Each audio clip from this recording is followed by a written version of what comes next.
Bienvenidos a esta videoclase de probabilidad y estadística. En esta ocasión vamos a tratar el tema de distribuciones conjuntas de variables aleatorias y vamos a comenzar con el caso discreto. Entonces, esa es nuestra agenda para esta videoclase, y siempre recordando que el objetivo es calcular la probabilidad de ocurrencia de diferentes tipos de variables aleatorias, tanto discretas como continuas. Ese es el objetivo de la unidad. Y ahora pues comenzamos con el tema y recordando un poquito la idea de todo esto. Cuando nosotros tenemos una variable aleatoria, siempre estamos interesados en conocer primero el experimento aleatorio que da origen al espacio muestral sobre el cual se define la variable aleatoria. El concepto es, yo tengo un experimento aleatorio aquel donde yo conozco todos los resultados posibles, pero antes de realizar el experimento, yo no puedo decir con toda seguridad cuál de todos esos resultados posibles va a ocurrir. Ese es un experimento aleatorio. Tengo el control de saber cuáles son todos los resultados posibles. Ahora, ese conjunto de todos los resultados posibles se denomina espacio muestral. El espacio muestral, entonces, es el que me sirve para definir sobre él las variables aleatorias. En el caso, digamos, discreto, yo voy del espacio muestral hacia el conjunto de los números reales. Esa es la definición de variable aleatoria. Pero cuando hablamos de distribuciones de probabilidades, vamos del espacio muestral a la probabilidad de ocurrencia de cada uno de los elementos del espacio muestral. Entonces, le asocia como imagen ya no cualquier número real, sino su propia probabilidad de ocurrencia. Y en ese sentido es que ahí tenemos distribución de probabilidades. Ahí está todo. Pero cuando hablamos del caso conjunto, entonces yo tengo dos variables aleatorias definidas sobre el mismo espacio muestral. El caso que es muy sencillo y es fácil de recordar es el del lanzamiento de la moneda. Vamos a lanzar una moneda varias veces, lo vamos a hacer 3 veces. Entonces, si lanzo la moneda una vez, yo puedo obtener una cara o un sello. Si lanzo la moneda una segunda vez, yo puedo obtener nuevamente una cara o un sello. Y al lanzarla por tercera vez, igualmente una cara o un sello. ¿Cuáles son los resultados posibles de ese experimento de lanzamiento de una moneda 3 veces? Bueno, cara, cara, cara sería un resultado posible. Cara, cara, sello sería el siguiente. Y así sucesivamente yo puedo encontrar que son 8 los resultados posibles de ese experimento aleatorio y manejar, digamos, el resultado posible cara, cara, cara, cara, cara, sello, sello, cara, etc. Entonces, así tenemos el espacio muestral de ese experimento. ¿Qué voy a hacer sobre ese espacio muestral? Voy a definir variables aleatorias. ¿Qué van a hacer? Bueno, voy a definir una primera. Contar el número de caras en los 3 lanzamientos. ¿Qué valores puede tomar el número de caras? Los valores que puede tomar es que aparezcan 3 caras, que aparezcan 2 caras, o una cara, o incluso ninguna cara, porque pueden caer sello, sello, sello. Entonces hay 0 caras. Los resultados posibles de contar el número de caras en los 3 lanzamientos serían 0, 1, 2 o 3. No hay más. ¿Y cuáles serían los resultados posibles, por ejemplo, si yo cambio la variable? Digamos una variable que diga, le vamos a llamar Y a la variable que cuente el número de lanzamiento en el que ocurrió la primera cara. El número de lanzamiento en el que ocurrió la primera cara. Lanzo la moneda y cayó cara. ¿En qué lanzamiento ocurrió? En el primero. Entonces, esa variable Y tomó el valor 1. Puede ser que la cara primera ocurra hasta en el segundo lanzamiento o hasta en el tercer lanzamiento o incluso que no aparezca ninguna cara, ¿verdad? Si son 3 sellos, no apareció ningún lanzamiento. Entonces también podemos ver que los resultados posibles son siempre 0, 1, 2 y 3. claro, representan cosas muy distintas. Este de la variable Y es el número del lanzamiento en el que ocurrió la primera cara.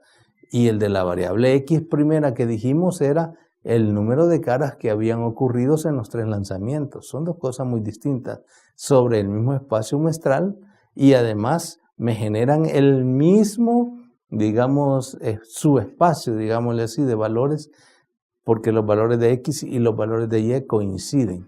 Pero esto es digamos, como un caso académico, algo que sucede y no es muy frecuente, pero ocurre, es posible. Entonces ahí tenemos ya definido lo que es el espacio, digámosle así, de la conjunta. Ahora, ¿qué necesito? Necesito recursos. Y para ello hacemos uso de una especie de tablita de esta manera. Aquí estoy poniendo, digamos, un dado, pero el resultado sería siempre relacionado al caso que venimos viendo de la moneda. En la parte superior hemos puesto la variable X, que es la que va a controlar esas columnas. La columna del 0, del 1, del 2, 3 son todos los resultados posibles de la variable X. Y allá en el extremo tenemos a la variable Y y luego los valores que puede tomar, el valor 0, el 1, el 2, el 3, y esos son los valores que puede tomar esa variable. Entonces, ¿qué voy a poner en, por ejemplo, esta casilla de acá, esta que está en este momento indicándose columna 2, fila 1? Columna 2, fila 1 significa que yo estoy pidiendo el caso en el que la X valga 2 y simultáneamente la Y valga 1. Para eso yo necesito hacer, digamos, una consideración a mi caso anterior. Entonces, yo necesitaría aquí hacer una tablita o un control o una referencia de, primero, los resultados posibles. Yo pongo cara, cara, cara, pongo cara, cara, sello, pongo cara, sello, cara y así sucesivamente hasta tener sello, sello, sello. Y entonces a cada uno de esos le pongo su respectiva probabilidad. Son 8 resultados, todos son diferentes, cada uno de ellos tendría una probabilidad de 1 sobre 8, porque cara, cara, cara solo aparece una vez en los 8. Cara, cara, sello solo aparece una vez en los 8. Entonces su probabilidad de ocurrencia sería 1 sobre 8, 1 sobre 8, y todos serían 1 sobre 8, así como en el dado. Por eso la referencia del dado. El dado tiene 6 caras y son 6 números. La probabilidad de que caiga 6, solo hay un 6 entre todos, entonces es 1 sobre 6. Que caiga un 3, solo hay un 3, entonces es 1 sobre 6. Y así, en este caso, todos los 8 resultados posibles tienen la misma probabilidad. Ahora me pregunto, voy a pensar en la variable que voy a considerar, digamos la variable X. ¿Cuántas caras? Entonces vengo y veo resultado por resultado, cara, cara, cara. ¿Cuántas caras hay ahí? 3.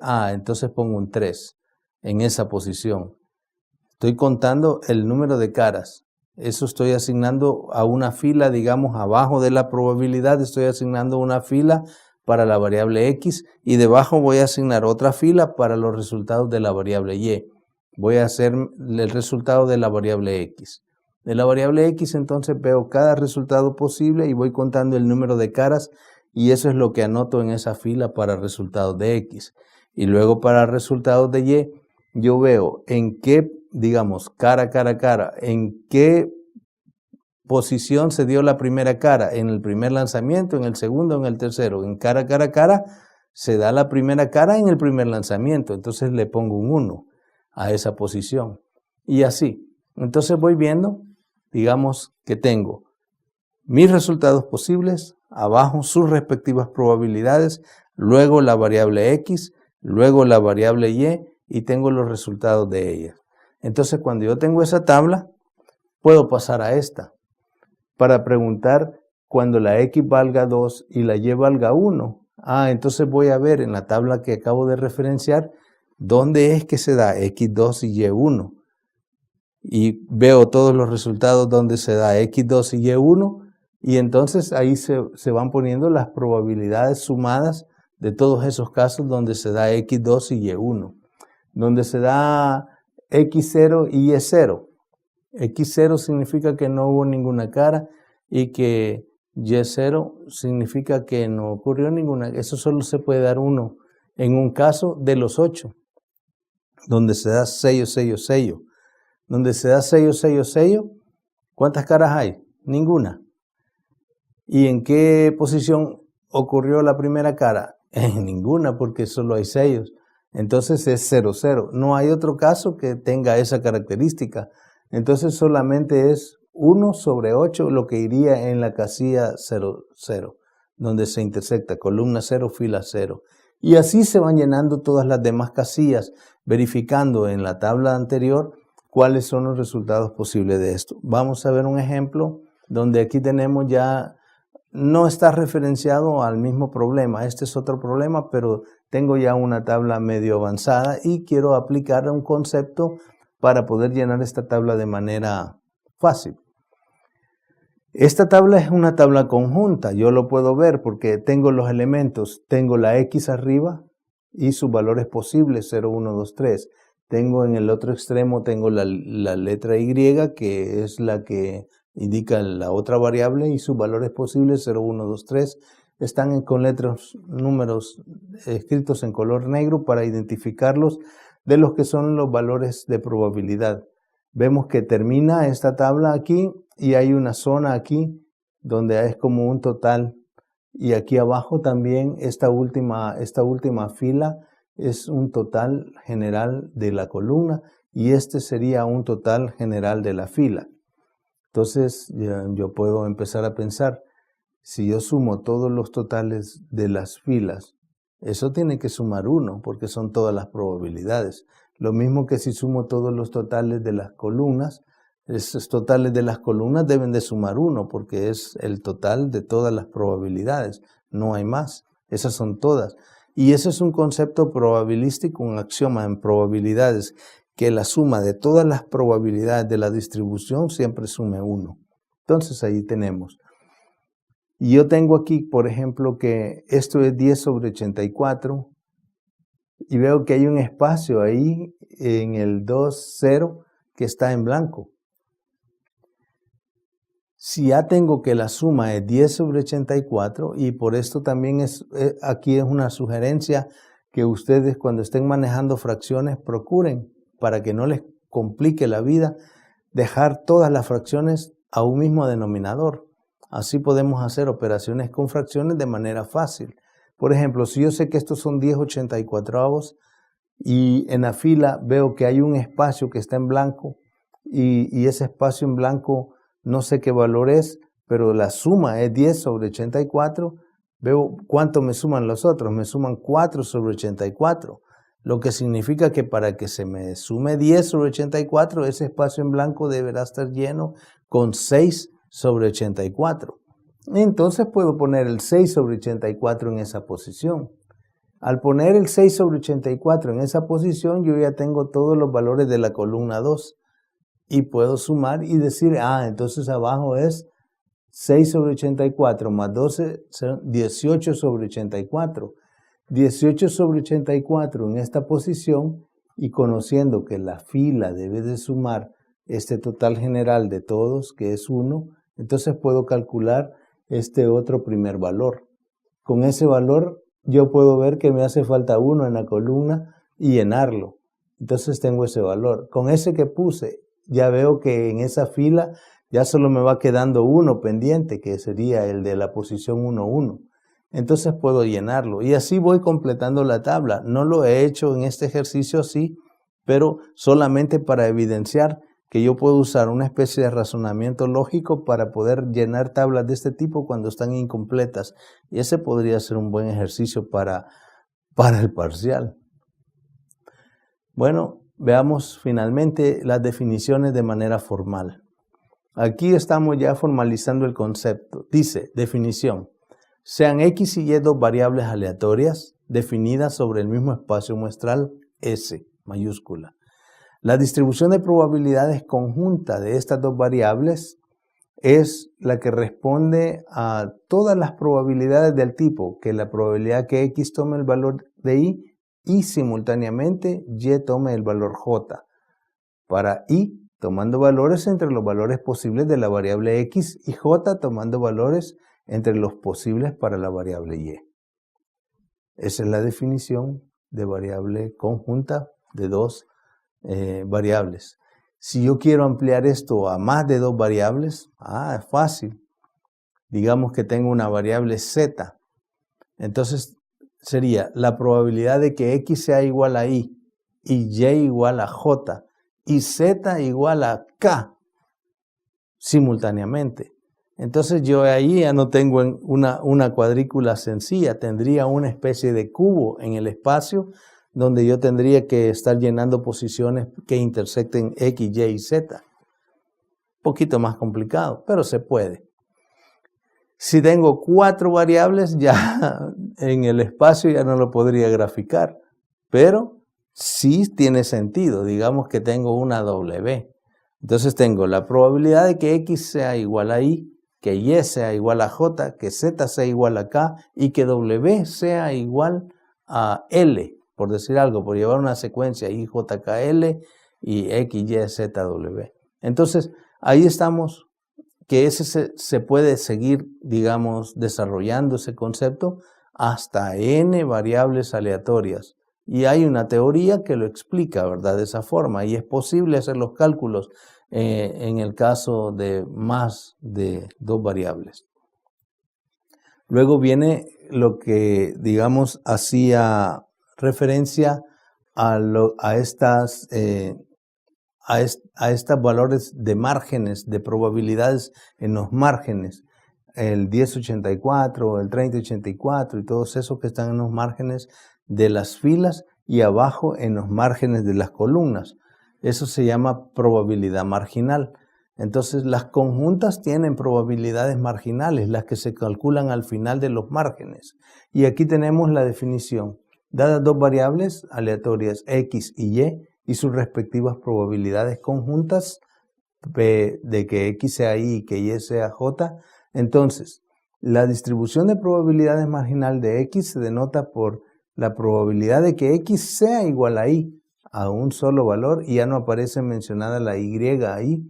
Entonces, pero ahí significa que Y toma ese valor, la X toma ese valor de y la Y toma todos los valores posibles, o sea, toda la variación de Y.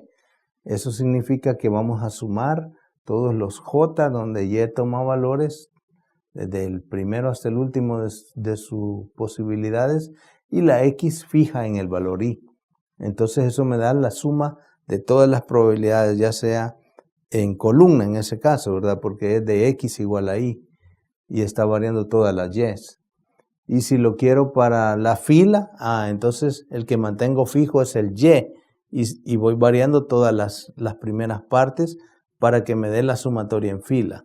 Bueno, finalmente no nos queda más que despedirnos. Muchas gracias por su atención y como siempre les compartimos un pensamiento y es este que dice de Nora Roberts.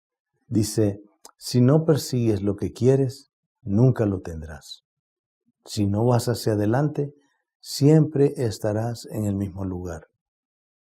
Esperamos que esto sea de una reflexión para usted y le motive a seguir adelante y que no se quede estancado en el mismo lugar. Muchas gracias por su atención.